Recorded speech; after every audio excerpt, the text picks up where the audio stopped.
Mtazamaji, turejelee taarifa yetu ambapo KTN sasa imefichua njama ya kutisha ya mipango yenye lengo la kusambaratisha maandamano ya Jumatano ya kumbukumbu za mwaka mmoja tangu maandamano ya Gen Z ya mwaka jana. Afisa mmoja mwenye ushawishi mkubwa kutoka Ikulu na mbunge mmoja maarufu wa UDA kutoka Bonde la Ufa wanasemekana kuwa nyuma ya operesheni ya siri ya kuvuruga maandamano ya Jumatano. Mpango huo unaoendeshwa kutoka ngazi za juu serikalini na katika jiji la Nairobi unahusisha mtandao pana unaowajumuisha wanasiasa, wahuni wa kukodiwa na wapiga propaganda wa mitandaoni, wote wakilenga kuvuruga maandamano hayo kwa nguvu. Hii hapa taarifa kamili. Maandamano yaliyopangwa kufanyika Jumatano na kuongozwa na Gen Z yataadhimisha mwaka mmoja tangu zaidi ya vijana 60 wapoteze maisha yao kutokana na kuupinga mswada wa fedha. Lakini wakati mamia ya vijana wakijiandaa kushuka mitaani, operesheni ya siri ya kuyakwamisha maandamano hayo inaendelea na huenda ikatumbukiza Nairobi kwenye machafuko.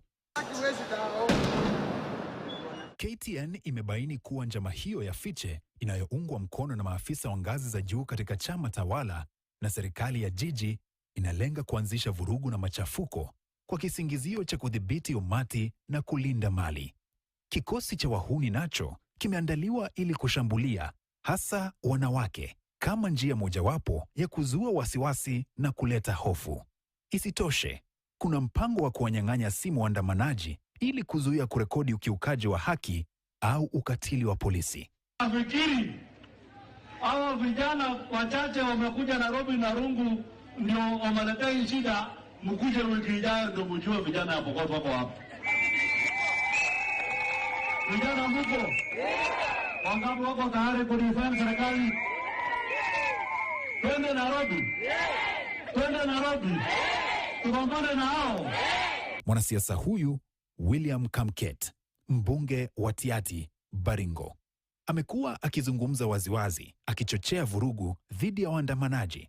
KTN imebaini kuwa Kamket anafanya kazi chini ya maagizo ya watu wawili wakuu, afisa kutoka Ikulu na mbunge mwenye ushawishi kutoka Bonde la Ufa aliye karibu sana na mamlaka ya juu nchini.